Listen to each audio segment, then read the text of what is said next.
Welcome once again to St. Louis. I'm your host, George Blaze, and as we're recording the program today, the weather is ramping up.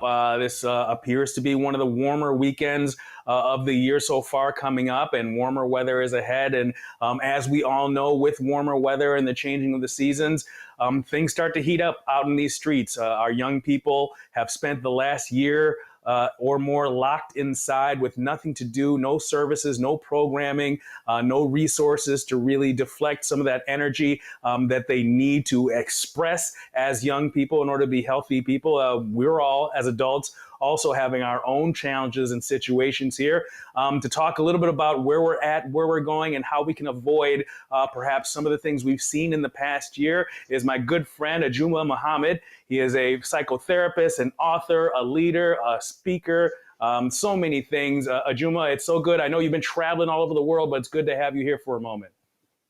George, thank you. This is a wonderful opportunity to educate and empower.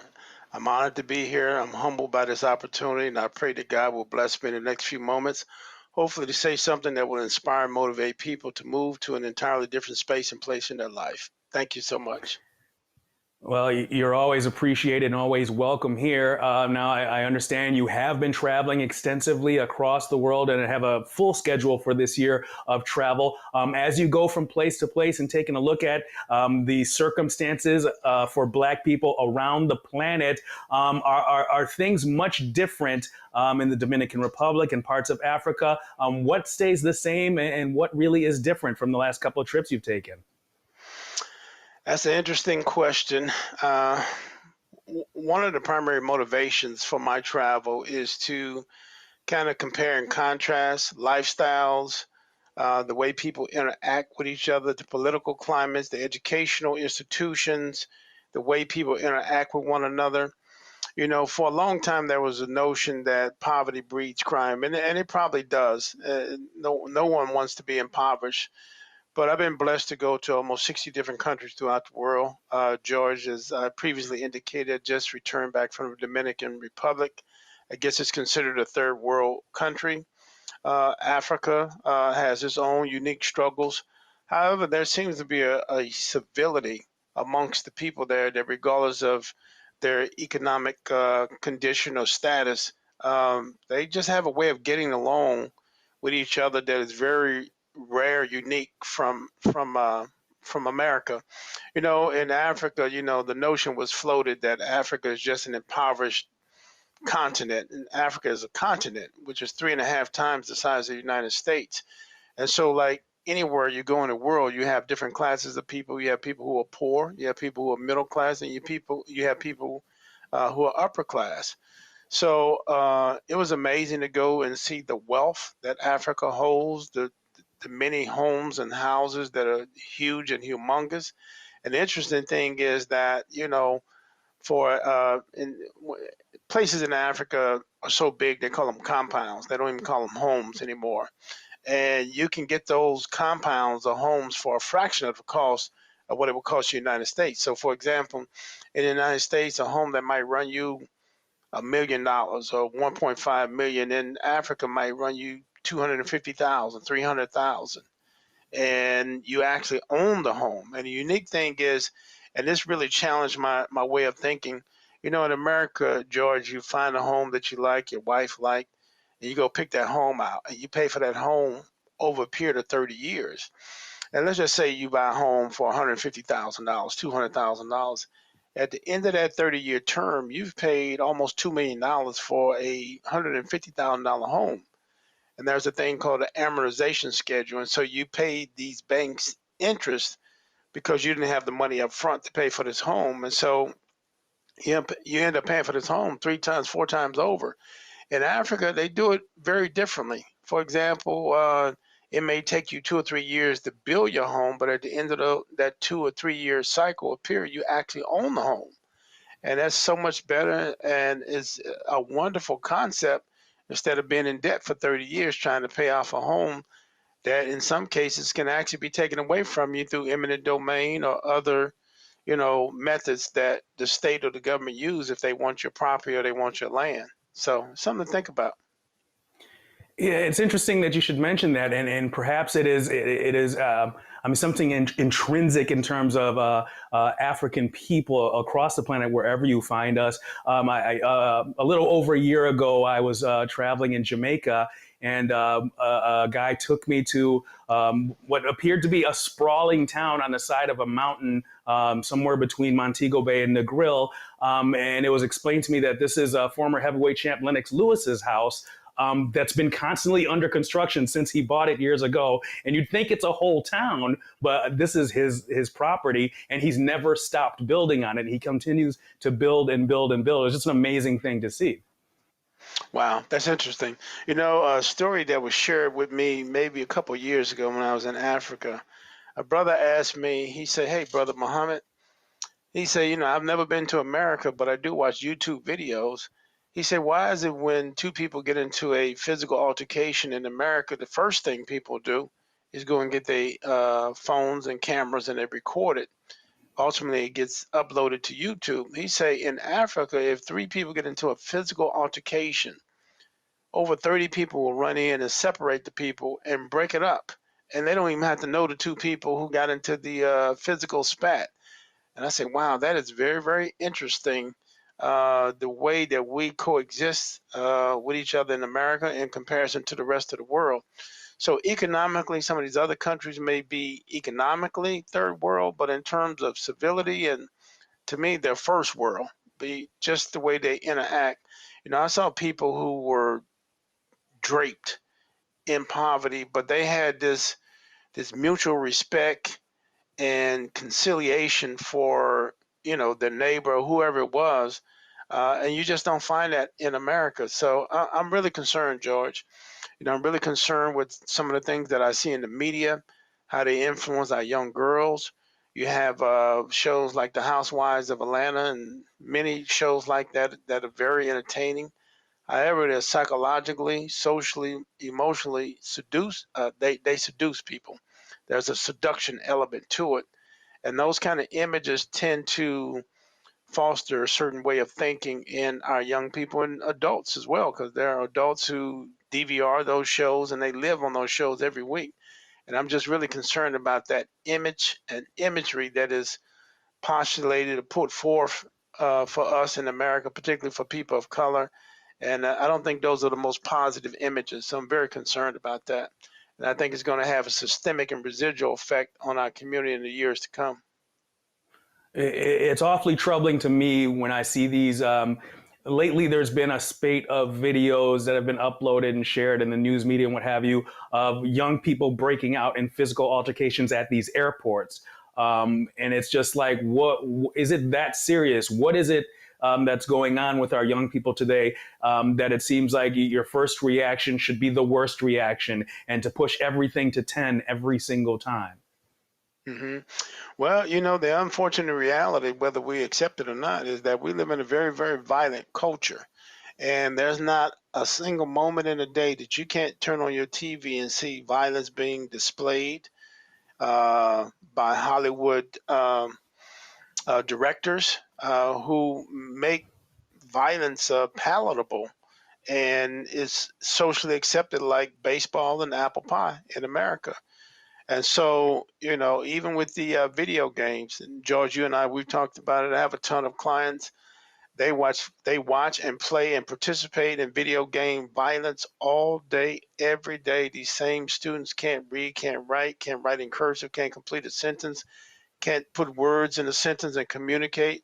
But they're watching these video games, and so they're developing this sense of desensitization and a lack of empathy. And so when they come in contact, I shouldn't say when they run into somebody, but when they come in contact with somebody, you know, they can go from 0 to 100 real quick.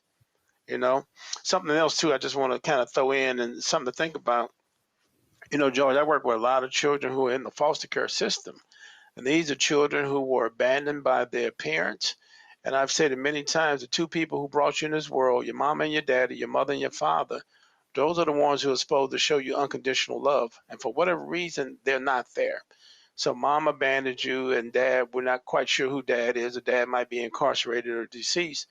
So a child grows up in these facilities these institutions are in foster homes. Sometimes they're abused within these foster homes. Sometimes they're not. So they grew up with a sense of disconnect or emotional disconnect. So they're walking around full of rage. And so that kind of rage is played out in the school systems and in everyday interactions with others. So it's troubling and it's very concerning. One of the challenges that we face as we move into the summer of 2021 and try to get to a post-COVID type of reality or normality, or as close as we can get to it, is and something that I've personally noticed just being out and about lately is that people, after having been locked in their houses for a year, I think a lot of people don't know how to act around other people, and there's a lot of awkward moments, and there's a lot of strange social behavior that I didn't recognize before all this happened. Of people now, it's almost like they have sensory overload, and it's making them reactionary in a way that I think is very unhealthy. I would concur. I would agree. And I think, George, that we were already socially isolated prior to the pandemic. And I think the pandemic made it even more pronounced. One thing about these digital devices, if you go in the airport, if you go almost anywhere, coffee shop, anywhere, people are just glued to these telephones, the social entertainment from TikTok and things that come along with it. And so we don't necessarily have to communicate with the person sitting next to us, or we can walk in a room and we don't even have to say hello. We're just engrossed and glued to these telephones. And so that has put a damper on the social communication, which has resulted in social awkwardness. So people don't necessarily communicate. So I think we were socially isolated before the pandemic, and now it's even intensified and even more pronounced since the pandemic because people couldn't get out. And so they really became engrossed slash addicted to social communication and the internet. So it's concerning. It's very, very concerning. And I tell you another thing too, the residual effect is that our children are not getting out exercising. I read a study that said that the average American gained somewhere between 15 and 25 pounds since the pandemic. And so, that's going to open a door for type 2 diabetes, particularly amongst our young people, because they're not getting the proper exercise. And it's just, not healthy, unhealthy on every level. It is really challenging, and we really do need to put an effort into putting resources really as we start to open things back up to try to get people healthy again, healthier than they have been during the lockdown situation. When we talk about young people in particular, this is one of those areas that we've had an ongoing issue, particularly here in many of our urban centers in St. Louis, recently in Chicago. I want to highlight this situation that happened in Chicago where, the news story was of a 6-year-old girl killed in a hail of machine gun fire at the McDonald's drive-thru with her father. A tragic story. But then when you peel back the layers of the story, this young man had recently posted on social media a video urinating on another deceased gang member's grave. And that was the reason why he was being followed, and had his daughter in the car, and that happened. And it's just like, it seems like we're in this never-ending cycle of you get what you ask for. So why are we keep asking for it? I don't know if we're necessarily asking for it, but it's a reality of where we are here in America. When you were telling that story, I was thinking about you're going to speak to the story of the young sixth grader who, in the state of Idaho, went into a school and shot up the school, shot up, I think, a safety officer and two teachers. I mean, we're talking about a sixth grader, somebody who was in middle school. Um, you know, one reality that has come into my mind of understanding is that America is a business. It's a country, but it's i.e. a business, which means everything is for sale. I'll never forget maybe 26, 28 years ago when they had the mass school shooting in Columbine, the Columbine mass shooting. And these were 26, maybe 28 young white kids who had been slaughtered in a mass shooting, and there was no gun reform. They didn't put a ban on assault weapons, and since that time, it has gotten progressively worse. America has had 133 mass shootings this year alone, and we're just touching down with June. We're just walking into the month of June, but already think about that. Let that marinate in your head. We've had 133 mass shootings, and we're just halfway through the year. And so when I say America is for sale and it's a business, the city that I'm in, which is St. Louis, Missouri, they have a gun show that's upcoming in about a week. And all throughout America, gun shows are everywhere. So the proliferation of guns that's on the street, the young people now have adopted assault weapons. There's so many young people right now who are walking around with not 9 millimeters or handguns. They're actually walking around with assault weapons. I seen a client maybe about a week ago. Saw a young man who I've been seeing for years. He jumped out of his car and he had a AR-15, which is an assault weapon with a 33 round clip. And I just happened to ask him, I say, hey, man, what's up? Why you walking around with a AR-15? He said, just for protection. I say, wow. So this has become our new normal.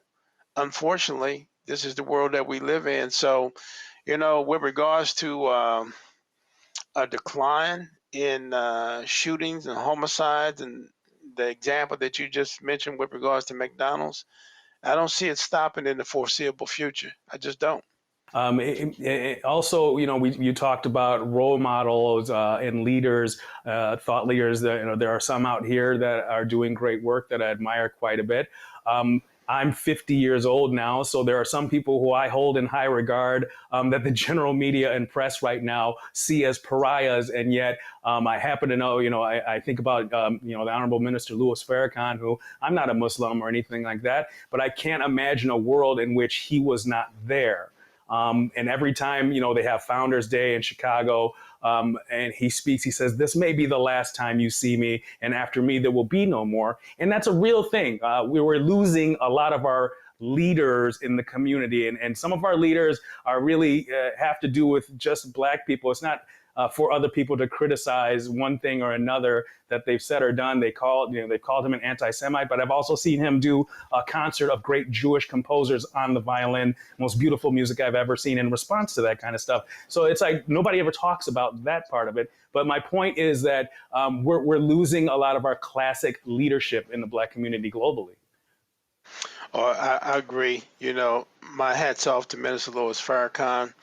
I had a conversation with him maybe about less than 2 weeks ago, and you're talking about one of the most beautiful human beings that have ever graced the face of the earth. Nobody's ever called him a liar. They may not have accepted his truth, or they may not have agreed with his position, but nobody's ever called him a liar. And I'm going to tell you, George, for a man to give over 60 plus years of his life, Minister Farrakhan is 88 now. He just had a birthday. He turned 88 years old. He's given 60 years of dedicated service to the community, particularly the Black community, but to the world. And to have a man like that embody that level of commitment and significance is unprecedented. It's really a blessing in our midst, and most of us won't understand the man until after he's gone. In fact, I thanked him when I was on the telephone with him a couple of weeks ago. I told him, brother, we can never thank you enough. You've been a blessing to our community. You've been unrelenting on the positions that you've taken that represent the best interests of Black people. And so we can never thank you enough. And we pray that your legacy will carry on through the information, education, example that you set forth before. So, the other thing is too, George, and I won't be long-winded, and that is most of our leaders are not celebrated until after they're dead and gone. A lot of times people don't realize the magnitude of who they are until after they're gone. Malcolm X said that if you look at the great body of work that Malcolm X displayed, it's unprecedented. Even to this day, he's one of the most revered men on the planet Earth. Here's a man that went to the 8th grade and came into the teachings of the Nation of Islam, and it totally transformed his life. And speaking of the Nation of Islam, the Nation of Islam was never given credit for its reformation and transformation. that it had on men who were struggling with drugs and alcohol, domestic abuse, every kind of emotional abnormality you can think of. The nation helped these men transform their lives and became productive citizens of society. So again, a big shout out to Minister Farrakhan, his leadership, the Nation of Islam, and any of those transformative agents that are able to transform our people, given our mental state and the things that we've undergone to be where we are today. Absolutely, and I would say, just conversely, just so people understand where I'm coming from on this, we're all flawed individuals. We all have our flaws. We all have our things. But in the totality of looking at the work of an individual, of a man or a woman, in the totality of their life and what they've actually contributed and what they sacrificed for the betterment of other people. The same reason I wouldn't tear down Minister Farrakhan is the same reason I wouldn't tear down individuals like Winston Churchill. Was he a racist? Sure, we could argue that all day long. But was his steadiness of mind and his foresight, did he not save Europe from the Nazis? Was he not responsible for that when the Rockefellers in America had abandoned England, were going to let them go down in flames? Was he not able to pull a coalition together to stop the Nazi onslaught? And are we not supposed to be grateful for that because of these other character flaws? I don't believe so. So I think the same kind of ledger should be held against people like Minister Farrakhan in the totality of the work that they contributed to humanity. Well, George, I salute your view, and it's beautiful to hear you have a global appreciation and respect for the work of a man, regardless of his ethnicity. Um, but having that global respect is unfortunate that others are not able to get past race. Others are not able to see the great body of work of an individual. And so, they attempt to demonize. I'm gonna just use Minister Farrakhan. They attempt to demonize the man and make him the Antichrist. But again, here's a man who's given over 60 plus years of service to the black community. So, I'm very much like you, George. I don't care what your race is. I can appreciate the body of work that you present, and that's really what it's all about. Well, we're moving into reopening here across St. Louis and across the state of Missouri and the region. There are still a lot of unsolved issues in regards to the relationship between law enforcement and the black community across this entire region here. Not a lot has been solved. A lot of people applauded what happened with the Derek Chauvin trial and the outcome of that. I don't know if that answers any questions or if that changes anything. Well, I don't know if it changes anything either. It's unfathomable to think that this much nationwide pressure had to be put on a police officers to get this level of justice. And we know a lot of things in the court. Just because you're not found guilty, don't mean that you're not guilty. They have multi-million dollar budgets and attorneys that will fight tooth and nail to defend a position that is knowingly wrong. So I don't know how much that levels the playing field with Derek Chauvin being found guilty, because there's so many other bad cops out here, and I'm okay with police. I support police. I support good police, but I don't support those bad police that use their power, position, and the system to abuse, particularly people of color. And I'm gonna tell you something. George, we always hear the saying that with regards to this police brutality, that police were better trained. Police seem to show the highest level of restraint, respect, and self-regard when it's a white citizen. I always say treat black people the same way you treat white people, and then that puts an end to police brutality. It just does. And I know, and research shows when white people become unhinged and they attack police, or they walk out of stores with guns, or shoot up a place, they still come out alive. They're not executed where they're shot, 50 times, 100 times. That kind of behavior is just unacceptable at the end of the day. So I always say treat us the way you treat your own. And that right there will solve the race issue and the race problem. I don't think it's a training issue. I think it's an individual decision. I think it's emboldened by white supremacy, this position of power, um, and just this mindset that I'm superior to people of color, and so I'm going to exercise this dominance and subjugate, even kill you if necessary. So it's unfortunate that in 2021 we're still dealing with those issues. You know, the other thing is too, and I'll be brief. You look at the Ahmaud Arbery case. You know, that incident happened maybe a year and a half ago. Why does it take 2 years, 3 years to get a videotape back from an incident? You are right on that. We've run out of time today. Ajuma Muhammad, and for those of you who want to be more familiar with his writings and where to find him and what he talks about, go to ajuma.org for more information there. I wish you brothers safe travels in the future, the year up ahead, and hopefully we'll hear back from you soon and let us know what's going on across the planet. Wow, man, time flies when you're having fun. Seems like we just got started. Let me throw another website out. That is www.ajuma, Muhammad, all one word, .org. And that's AJUMA, Muhammad, MUHAMMAD.org,